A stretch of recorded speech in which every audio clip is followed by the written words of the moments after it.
आज आपण बघणार आहोत मस्त असा बांगडा तवा फ्राय. घरगुती स्वादमध्ये तुमचं स्वागत आहे. त्यासाठी मी मध्यम आकाराचे 5 बांगडे छान स्वच्छ धुवून कट करून घेतलेले आहेत. त्याच्यामध्ये आता आपण त्याला हळद लावून त्यानंतर चवीनुसार मीठ, तसेच पावडर आणि गरम मसाला पावडर ह्याच्यामध्ये आपण घेणार आहोत. त्यानंतर आपण त्याच्यामध्ये कांदा लसूण मसाला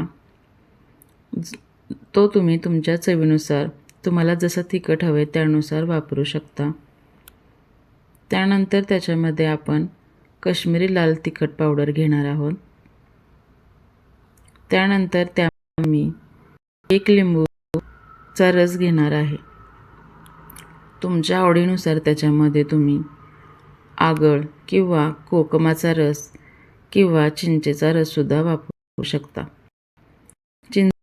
तुम्ही थोड्या वेळ भिजत घातल्यानंतर ते पाणी सुद्धा तुम्ही ह्याच्यामध्ये वापरू शकता. हे मिश्रण आता आपण बांगड्यांना आतून बाहेरून छान चोळून घेणार आहोत.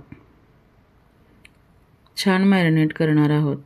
2 ते 3 तास हे मिश्रण लावून आपण मासे मॅरिनेट करणार आहोत. जेवढा जास्त वेळ तुम्ही मॅरिनेशन कराल तेवढी बांगड्यांना छान चव येते. कोणताही मासा जेवढा मॅरिनेट होतो तेवढा त्याला चव छान येते. अशा प्रकारे आपण आतून बाहेरून हे मिश्रण छान लावून घेतलं आहे. त्यानंतर मी ह्याच्यामध्ये थोडंसं एक वाटण वापरणार आहे, जे मी आत ह्याच्यामध्ये मसाल्यासाठी वापरणार आहे. त्यासाठी आपण साहित्य बघूयात. कांदा लसूण खोबरं आलं, कोथिंबीर, थोडीशी चिंच भिजवून घेतलेली आहे आणि कढीपत्ता. हे वाटण लगेच मी बारीक करून घेतलं आहे आणि हे मी बांगड्यांना आतून बाहेरून छान लावून घेणार आहे. आतून हा मसाला मी छान भरून घेणार आहे. अशा प्रकारे तुम्ही सगळे बांगडे छान भरून घ्या. भरून घेतल्यानंतर आपण लगेचच ते बांगडे फ्राय करणार आहोत. 2 ते 3 तास छान मासे मॅरिनेट झाल्यानंतर आपण त्याला मसाला लावलेला आहे. आता आपण एका पॅनमध्ये थोडंसं तेल टाकून घेणार आहोत. तेल छान गरम झालं की त्याच्यामध्ये आपण कढीपत्ता आणि थोडासा ठेचून घेतलेला लसूण टाकणार आहोत. हा लसणाचा फ्लेवर खूप छान येतो. त्यामुळे तुम्ही अशा प्रकारे बांगडे नक्की बघा. आता आपण याच्यावरती बांगडे टाकून घेणार आहोत.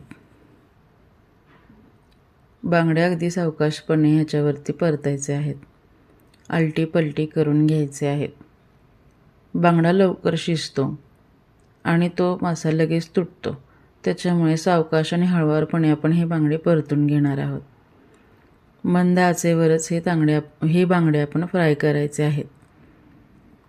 गॅसची फ्लेम वाढवली बांगडा कोरडा पडतो, ज्युसी होत नाही.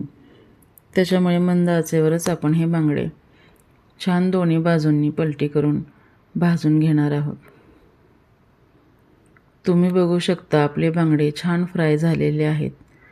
त्याला छान गोल्डन कलर आलेला आहे आणि मसाला देखील आपला बाहेर पडला नाही, तो त्या माशांमध्येच आहे.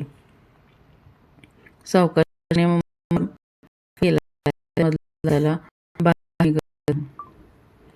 अशा प्रकारे बांगडे तयार झालेले आहेत.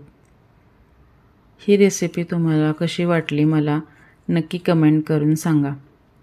तुम्ही बघू शकता गोल्डन कलर येईपर्यंत आपण छान बांगडे फ्राय केलेले आहेत.